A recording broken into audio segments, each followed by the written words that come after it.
Vamos falar sobre o transtorno que dizem que é o que ama demais? Será mesmo? É isso.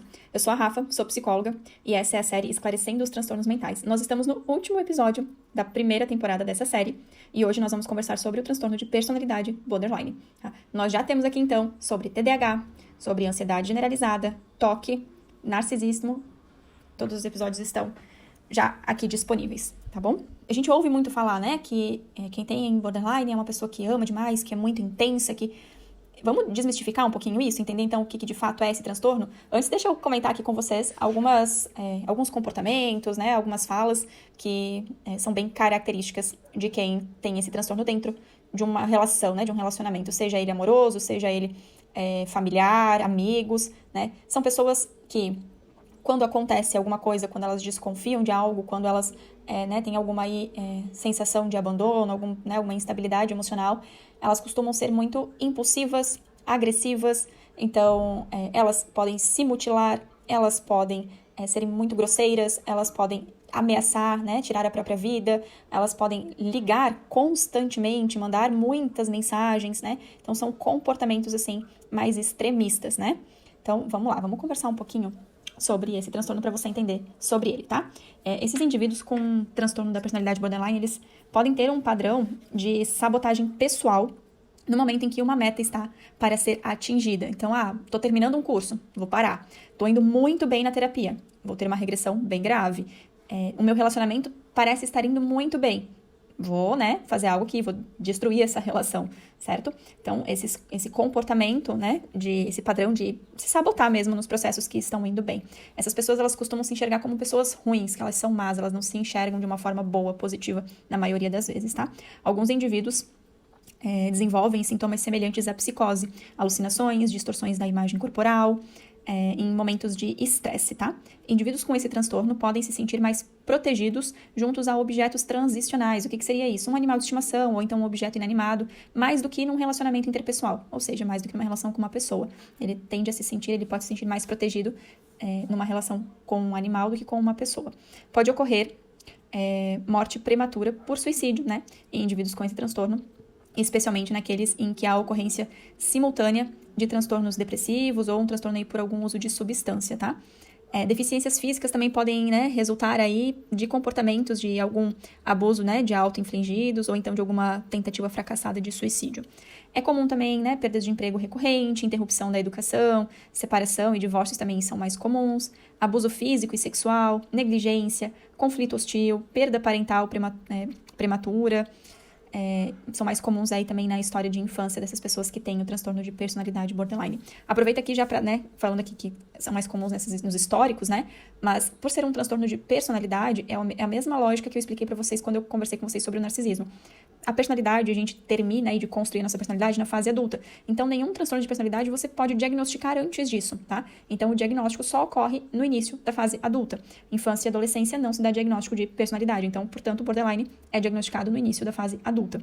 E também é muito comum a gente ter observar aí alguns transtornos concomitantes. O que seria isso, né? Comorbidade, além de, né, pode ter um transtorno depressivo, o bipolar, que é um transtorno de humor, né, os dois, né, depressivo e bipolar são transtorno de humor, pode ter o transtorno por uso de substância, porque a gente tem muito essa parte impulsiva muito forte, tá?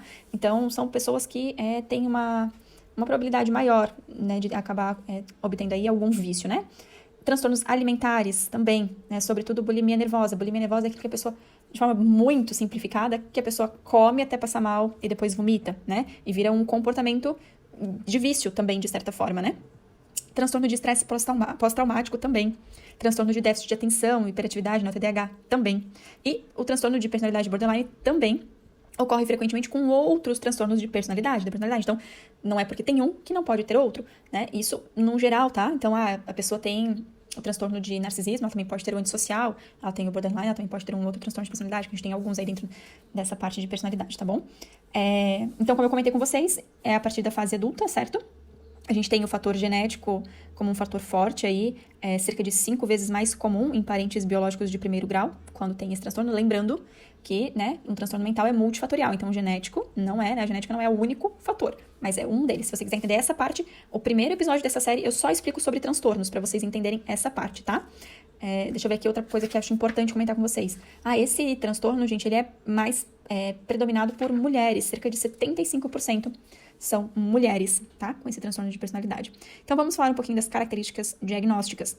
É essencial do transtorno da personalidade borderline um padrão de instabilidade das relações interpessoais, da autoimagem, ou seja, como ele se vê, e de afetos e de impulsividade acentuadas que surgem no começo da vida adulta e está presente em vários contextos, aquilo que eu falei para vocês de iniciar na vida adulta. Aqui, dentro dessa parte, eu acho legal colocar com relação à remissão. O transtorno de borderline é um transtorno que você, apesar de ser de personalidade, você consegue uma remissão dos sintomas. É até, de certa forma, frequente quando a pessoa faz o tratamento adequado, né, faz tudo certinho, que ao longo aí de uns 10 anos, ela não apresente mais nenhum sintoma do quadro, tá? Das características diagnósticas para fechar um quadro de borderline, tá bom? Indivíduos com transtorno da personalidade de borderline tentam de tudo para evitar o abandono real ou imaginado. Aquilo que eu falei ali, né? Será que é porque ama demais? Na verdade, vocês vão perceber que ao longo do que eu vou explicando, que na verdade, uma pessoa que tem muito medo de ficar sozinha. Então, não é que ela ama demais, é que ela tem muita dificuldade de se sentir só, de ficar só. Então, lidar com a possibilidade de ser sozinho é muito difícil para ela. Né? Então, não é necessariamente um amor excessivo, e sim um medo muito grande da solidão. Tá? Vocês vão perceber ao longo da explicação aqui. Então, a percepção de uma separação ou rejeição iminente ou a perda de estrutura externa podem levar a mudanças profundas na autoimagem, no afeto, na cognição, no comportamento. Então, acontece alguma coisa, né, no relacionamento, ela vai lá e corta o cabelo e pinta o cabelo de roxo e começa a mudar os comportamentos e começa a agir diferente com as pessoas. Pode ter essas mudanças bruscas, tá? Esses indivíduos são muito sensíveis às circunstâncias ambientais. Quando a gente fala de ambientais, a gente tá falando do ambiente, tá?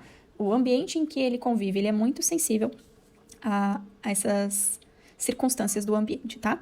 Vivenciam medos intensos de abandono e experimentam raiva inadequada, mesmo diante de uma separação de curto prazo, realística ou quando ocorrem mudanças inevitáveis de planos.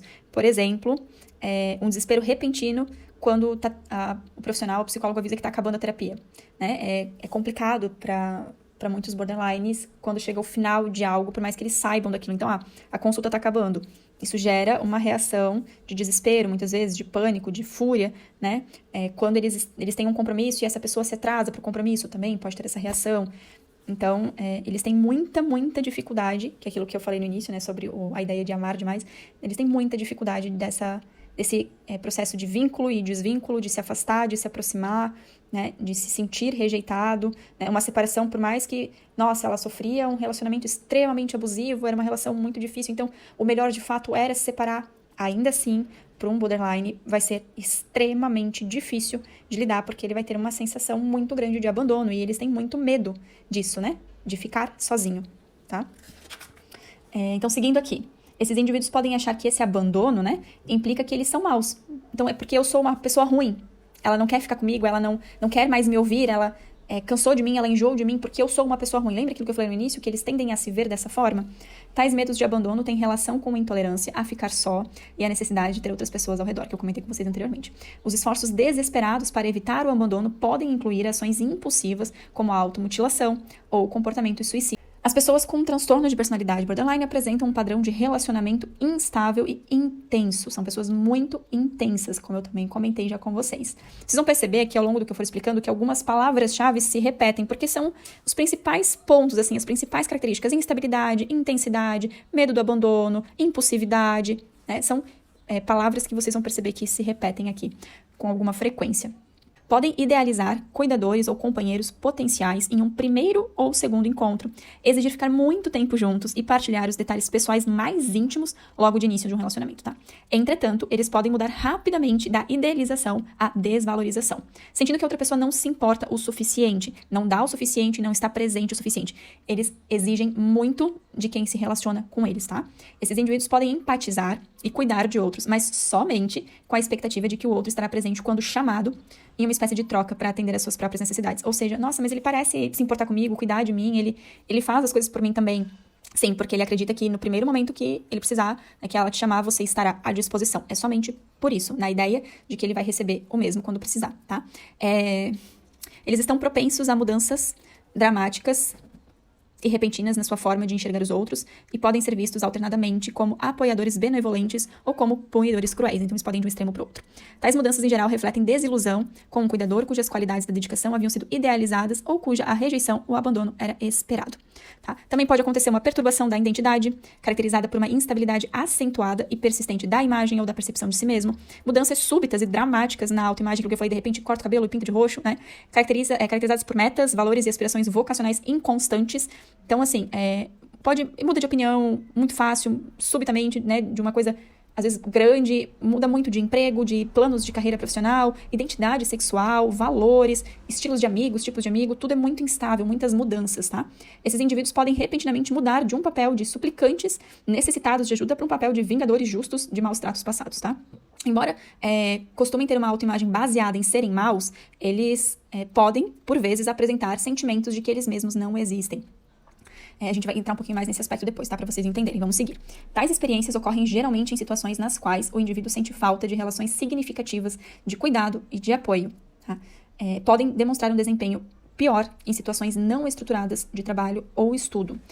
Esses indivíduos mostram impulsividade em pelo menos 2 áreas potencialmente autodestrutivas. Então, podem apostar, gastar dinheiro de forma irresponsável, comer compulsivamente, abusar de substâncias, se envolver em sexo desprotegido ou então, de repente, dirigir de uma forma imprudente. Tá? Eles apresentam recorrência de comportamento, gestos ou ameaças suicidas ou de comportamento de automutilação.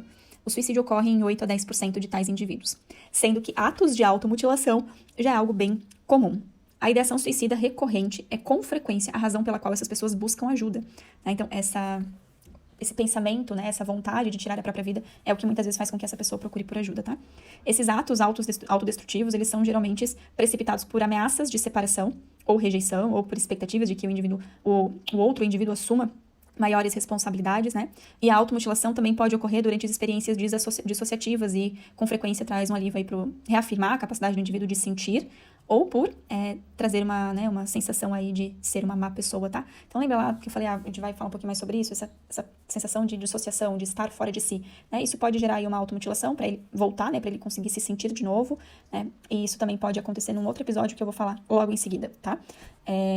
Os indivíduos com o transtorno podem ser perturbados por sentimentos crônicos de vazio, facilmente entediados, podem estar constantemente buscando algo para fazer, com frequência expressam raiva inadequada e intensa ou têm dificuldade em controlá-la. Podem demonstrar sarcasmo extremo, amargura persistente ou ter explosões verbais. Aquilo que eu comentei com vocês lá no início. A raiva é geralmente provocada quando um cuidador ou companheiro é visto como negligente, contido, despreocupado ou como alguém que abandona. Tais expressões de raiva costumam ser seguidas de vergonha e culpa, contribuindo para o sentimento de ter sido mal. Durante períodos de estresse extremo, podem ocorrer a ideação paranoide, que é uma ideia, uma crença de desconfiança, sem uma justificativa de fato, tá?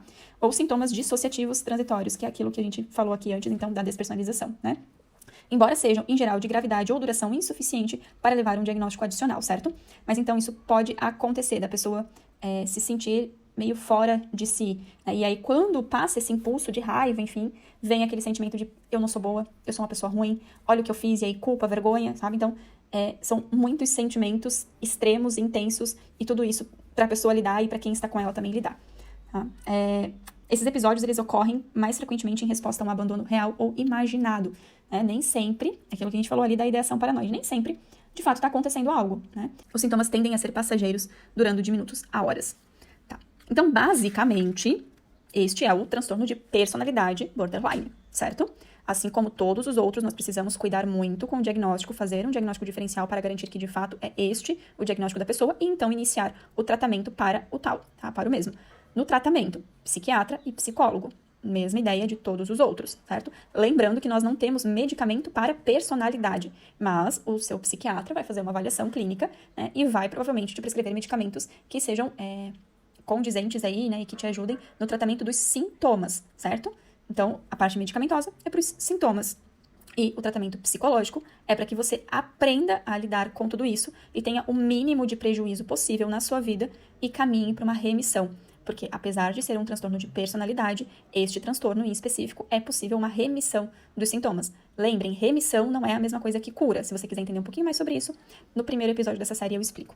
Então é isso, encerramos por aqui a primeira temporada. Eu espero muito que vocês tenham gostado. Se vocês tiverem alguma dúvida sobre o que nós conversamos até aqui, se tiver algo que vocês gostariam de saber, comentem aqui, deixem a opinião de vocês e a gente se vê em breve na segunda temporada dessa série, que eu estou com algumas ideias. Inclusive, se você quiser opinar sobre isso também, votar no que você gostaria de ver na segunda temporada, me acompanhe lá no Instagram, que eu vou postar por lá a enquete quando sair a segunda temporada pra fazer de acordo com o desejo de vocês, tá bom? Um beijo e até mais!